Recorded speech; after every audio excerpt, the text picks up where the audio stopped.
అందరూ కళ్ళు మూసుకోండి. సరిగ్గా కూర్చోండి. నేను చెప్పింది చెప్పండి. సత్యం వద, ధర్మం చరా, సత్యం వద, ధర్మం చరా.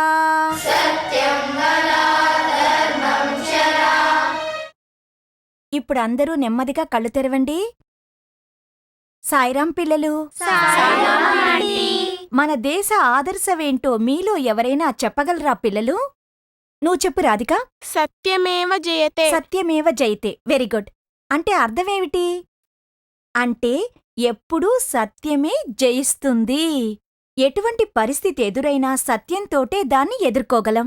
అవును, మన దైనందిన జీవితంలో మనకి ఎదురయ్యే కొన్ని పరిస్థితులు మనల్ని మనం నడిచే మార్గం నుంచి తప్పించి ధర్మ మార్గాన్ని వీడేట్టు చేస్తాయి. మనం భౌతికంగా ఏదైనా సంపాదించుకోవడానికి గాని లేక ఇంకొకరిని సంతోషపెట్టడం కోసం గాని అలా చేస్తాం. ఎందుకంటే మనం ఇంకొకళ్ళ నుంచి ఏదో ఆశిస్తాం. మన వేదాలు పురాణాలు చెప్పేదేంటంటే మనం ధర్మాన్ని రక్షించామంటే మనల్ని ధర్మం అలాగే రక్షిస్తుంది. అలాగే ధర్మాన్ని పాటించేవాణ్ణి భగవంతుడు ఎల్లప్పుడూ ఏ ఆపద రాకుండా కాపాడతాడు. ఇవాళ మనం వేణు అనే ఆయన గురించి చెప్పుకుందాం. ఆయనొక పెద్ద ప్రైవేటు కంపెనీలో సీనియర్ మేనేజర్. ఆయన ధర్మాన్ని కాపాడ్డం కోసం భగవంతుడు ఎలా సాయపడ్డాడో ఇవాళ మనం తెలుసుకుందాం. ఎందుకంటే భగవంతుడికి ధర్మం అంటే ఇష్టం గనుక.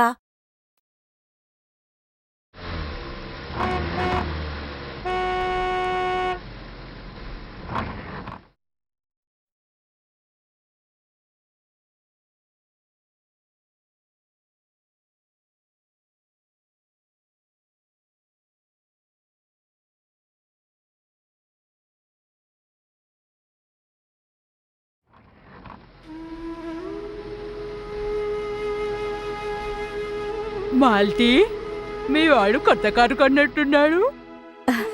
2 చేతులా బాగా సంపాదిస్తున్నట్టున్నాడు. సత్యమేవ జయతే. సత్యమే గెలుస్తుంది. గాంధీజీ వాళ్ళని అనుగ్రహించారు. ఆయన నేను ప్రార్థిస్తాను. కాదు కాదు, అలా కాదు. అత్తయ్య, నేను అరుంధతిని కుట్టు క్లాస్కి తీసుకువెళ్తున్నాను. అరుణ్ ఫుట్బాల్ ప్రాక్టీస్కెళ్ళాలి. నేను అరగంటలో తిరిగొచ్చేస్తాను. కుట్టు క్లాస్ టీచర్తో మాట్లాడాలి. తాళాలు నా దగ్గరున్నాయి. అంత త్వరగా నేను వెళతాననుకోను. దిగులు పడకు. బాయ్. నువ్వు బాగా నేర్చుకోమ్మా. అలాగే మామా. అరుణ్, జాగ్రత్త. నువ్వు బాగా వేగంగా తోలుతున్నావు. సైకిల్ మీద వెళ్లేవాళ్ళని కారులో ఉన్నవాళ్లు పెద్దగా పట్టించుకోరు. అలాగే మామ్మా. ఉమ్, వెళ్ళొస్తానత్తయ్య. ఉమ్.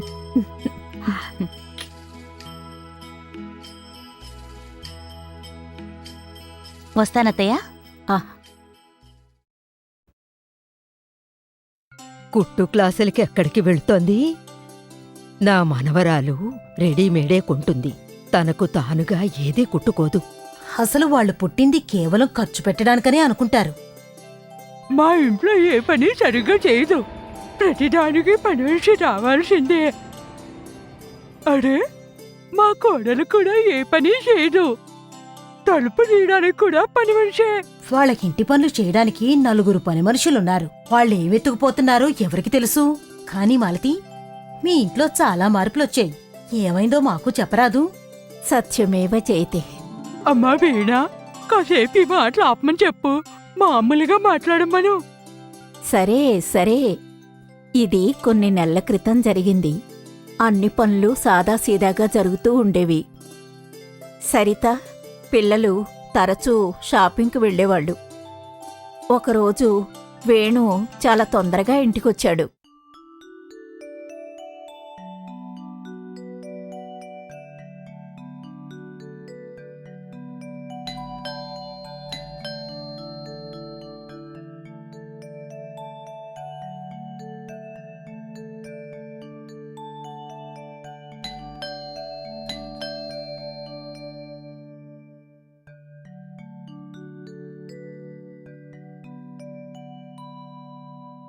అలా ఉన్నావేం వేణు? ఏదైనా సమస్య? అవునమ్మా, నేను వెళ్ళి మొహం కడుక్కుని వస్తాను.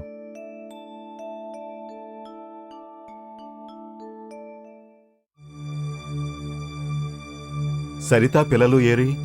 వాళ్ళు షాపింగ్కు వెళ్లారు. షాపింగ్ చేయటమే వాళ్ల పనైపోయింది. తను పిల్లలు షాపింగ్ చేసుకోవటానికి కావలసినంత డబ్బు నేను ఇవ్వటం లేదని సరిత ఎప్పుడూ కంప్లైంట్ చేస్తూ ఉంటుంది. నా వల్ల అయినంత నేను తనకి ఇస్తూనే ఉన్నాను. అంతకు మించి నేను ఏం చేయను? వేణు, అలా అనుకోకురా. నువ్వు చేయగలిగిందంతా చేస్తూనే ఉన్నావు కదా. వాళ్ళు ఆ విషయం తెలుసుకోవటం లేదే. ఎంతసేపు వాళ్ల కోరికల గురించే ఆలోచిస్తూ ఉంటారు. వాళ్ళు పెట్టే బాధ భరించలేకపోతున్నాను. ఇక సహించడం నా వల్ల కాదు. చూడు వేణు, ఇవన్నీ తాత్కాలికమే. నీ మంచితనానికి, నిజాయితీకి భగవంతుడు నిన్ను చల్లగా చూస్తాడు. సరే, కాని ఎప్పుడు? నా సహనం నశించిపోతోంది.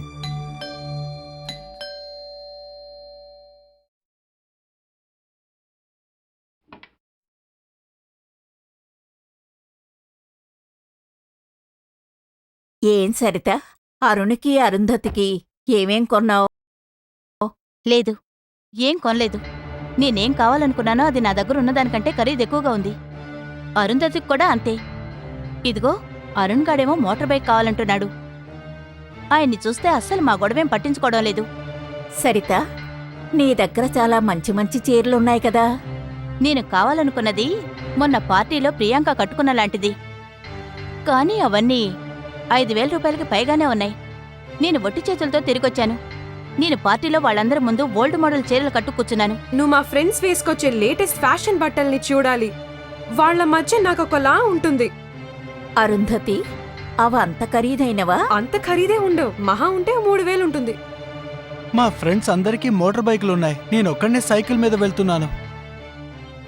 మీకేమైందండి? నేను లోపలికొచ్చిన దగ్గర నుంచి ఒక మాట మాట్లాడలేదు. నేనిక్కడ ఉన్నానని నువ్వు గమనించావన్నమాట. మీరందరూ మాట్లాడుతున్నారు గనక నేనేం మాట్లాడకుండా ఊరుకున్నాను. సరిత, నీ దగ్గరున్న చీరలన్నీ పెట్టుకోవటానికి చోటు చాలక కొత్త కబోర్డు చేయించావుగా. అయినా ఇంకా చీరలు లేవనే అంటావు. ఇక నీ విషయానికొస్తే నీకు నీ చదువు కన్నా ఫ్యాషనే ఎక్కువైపోయింది. అరుణ్, క్రితం సంవత్సరం నేను నీకు గేరెలతో ఉన్న లేటెస్ట్ మోడల్ రేసింగ్ సైకిలు కొనిచ్చాను కదా. నువ్వే అది కావాలన్నావు. అది కొనిచ్చినందుకు నువ్వు సంతోషించావు కూడా. ఇప్పుడు మీ అందరికీ ఏమైంది? మీ కోరికల్ని అదుపులో పెట్టుకోవాలనే ఆలోచన మీకు లేదా? మనం ఇలాంటి జీవితమే కావాలని కోరుకున్నామా సరిత? వేణు, నేను మాటల్లో పడి నిన్ను అడగడం మర్చిపోయాను. నువ్వింతలా విసుక్కోవడానికి అసలు ఆఫీసులో ఏం జరిగింది?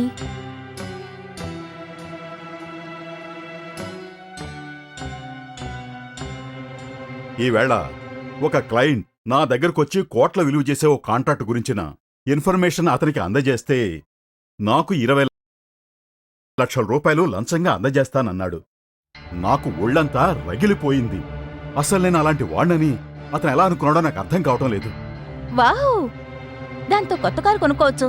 మనకు ఆల్రెడీ ఒకటి ఉందిగా. ఇంతకంటే మంచిది పెద్ద కారు కొనుక్కోవచ్చు.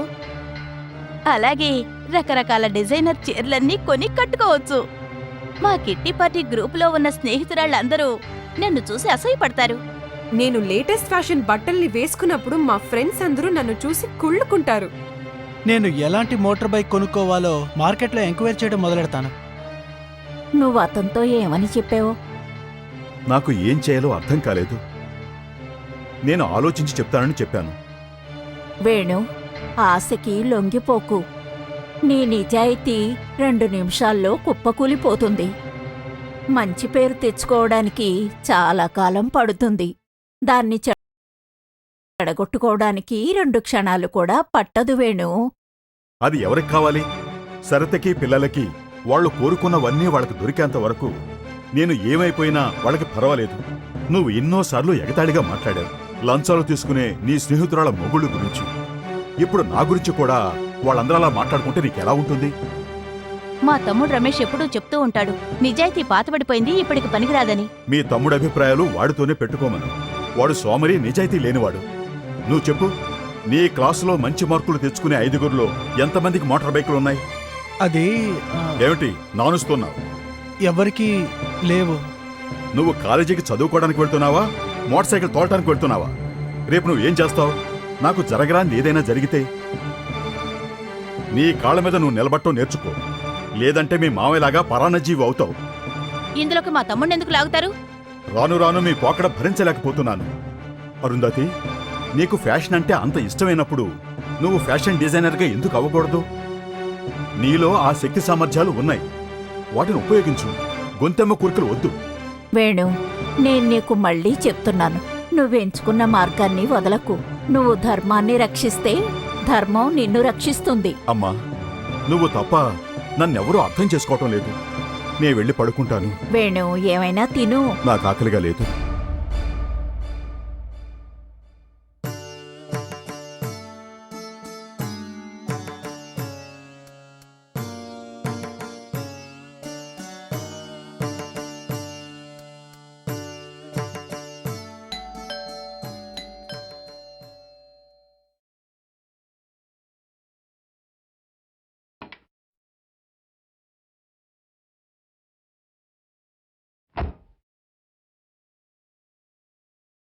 రమేష్, ఏమైంది? అక్క, నీకు విషయం తెలుసా? అందరూ అనుకుంటున్నారు. ఇటువైపు వెళుతూ నీకు చెప్పేద్దామని వచ్చాను. నీ స్నేహితురాలు పింకీ భర్త. నువ్వనేది ఉన్నట్టుండి ఆస్తి కలిసొచ్చి గొప్పవాడైపోయాడే అతని గురించేనా? ఆస్తి కలవడం అంతా ఏమీ లేదు. అతను పనిచేసే కంపెనీలో లంచాలు తెగ తినేవాడట. పైవాళ్ళకి ఈ సంగతి తెలిసి అతని మీద కేసు పెట్టారట. అయ్యో భగవంతుడా, అతను అరెస్ట్ చేశారా? లేదు, ఆత్మహత్య చేసుకున్నాడు అరెస్ట్ కాకుండా ఉండడానికి. అయ్యో, ఎంత దారుణం!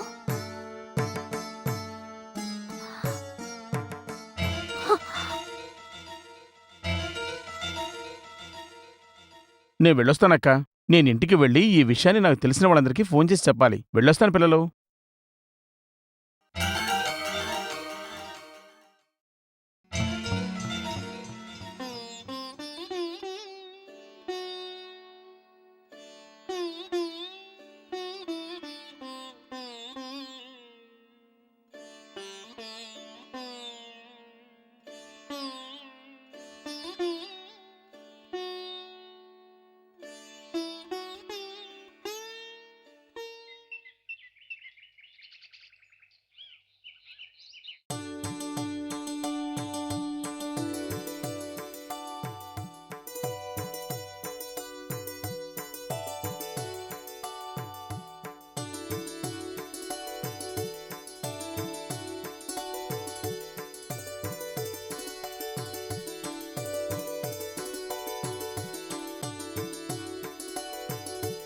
ఏమండి, రాత్రంతా నాకు నిద్ర పట్టలేదు.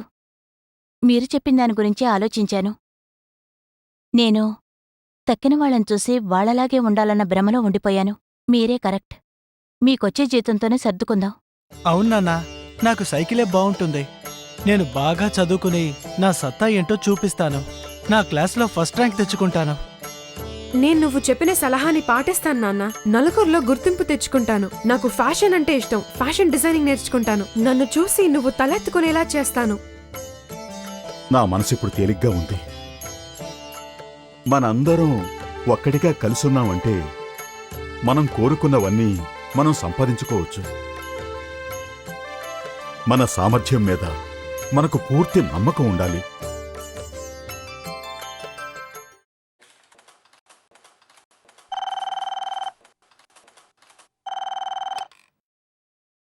Hello, Venugopal speaking. నేను హంసరాజ్ గుప్తానే. Good morning sir. నేను ఆఫర్ ఇచ్చాగా 20 లక్షలు. అదే ఆ కాంట్రాక్ట్ గురించే సార్. గుప్తా గారు, నన్ను నసబెట్టకండి. నేను మీకు ఎలాంటి ఇన్ఫర్మేషన్ ఇవ్వలేను. సార్, కావాలంటే మీకు 30 లక్షలు ఇస్తాను సార్. గుప్తా గారు, నన్ను మీరు కొనలేరు. నేను మీకు ఎలాంటి ఇన్ఫర్మేషన్ ఇవ్వలేను. ఇదే నా ఆఖరి మాట. సార్, మరోసారి ఆలోచించండి. నేను మీకు చాలా ఇబ్బందులు కూడా కలిగించగలను. మీకు విరుద్ధంగా సాక్ష్యాలను సృష్టించి పై అధికారులు కూడా చెప్తాను. నువ్వు నీ ఇష్టం వచ్చింది చేసుకోవచ్చు. ధర్మానికి కట్టుబడిన వాణ్ణి ఆ ధర్మమే రక్షిస్తుంది. ఫోన్ పెట్టే. All right. తర్వాత నన్ను అనుకున్న ప్రయోజనం లేదు.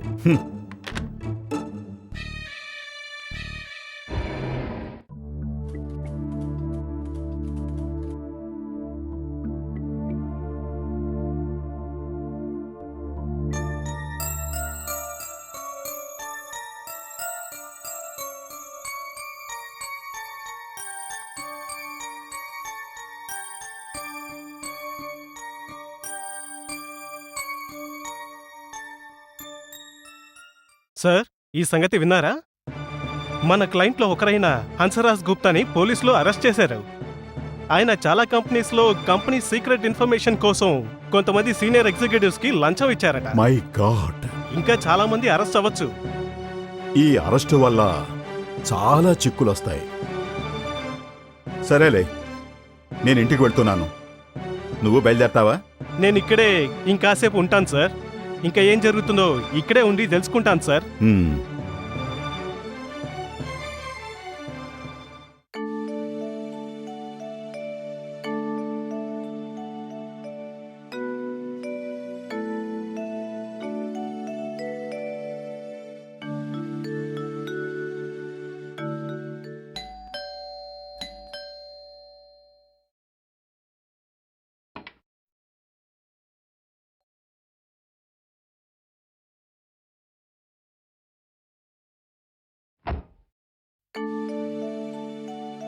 ఈవేళ చాలా మంచి రోజు. ఆ భగవంతుడు నన్ను ప్రమాదం నుంచి కాపాడాడు. ఏమైంది వేణు? ఏమైంది నాన్నా? పొద్దున మనం టిఫిన్ చేస్తున్నప్పుడు మీరంతా చెప్పింది విని నాకు చెప్పలేనంత మానసిక ధైర్యం వచ్చింది. నేను ఆఫీసుకు చేరుకున్న కొద్దిసేపటికే ఆ క్లయింట్ లంచం గురించి మళ్ళీ ఫోన్ చేశాడు. నేను లంచం తీసుకోనన్నాను. వాడింకా ఎక్కువ డబ్బు ఇస్తా అన్నాడు. అయినా నేను ససేమిరా అన్నాను. నేను ఇంటికి బయలుదేరబోయే ముందు వాణ్ణి పోలీసులు ఇంకొన్ని ఆఫీసుల్లో ఇటువంటి పనులు చేసినందుకు వాణ్ణి అరెస్ట్ చేసినట్టుగా తెలిసింది. వాడి వల్ల ఎంతమంది ఇరుక్కుంటారో. ఈ ఆపద నుండి మనల్ని కాపాడినందుకు దేవుడికి కృతజ్ఞతలు చెప్పుకోవాలి. సాయిరా.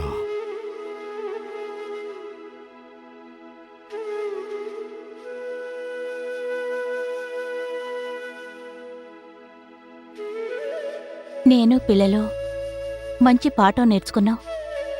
దేవుడు సరైన సమయంలో వచ్చి కాపాడాడు. చూడు నా ప్రియమైన సోదరా, నిజాయితీని మించింది అప్పుడు ఇప్పుడు ఎప్పుడూ ఏదీ లేదు.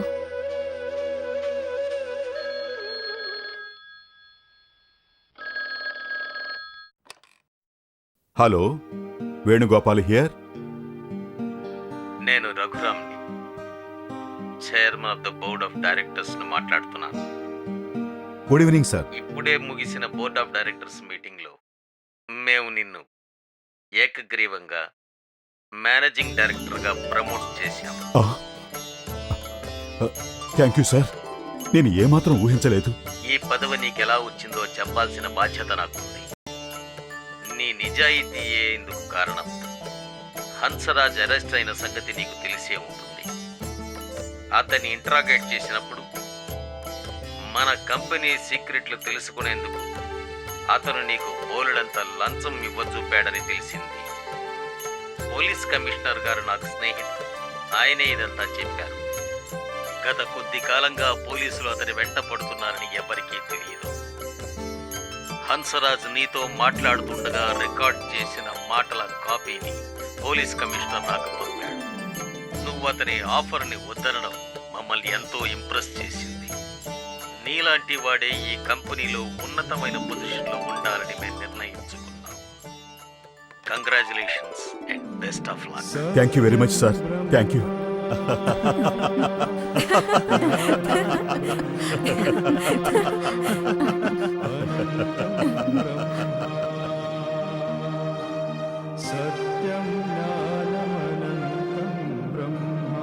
సత్యమేవ జయతే.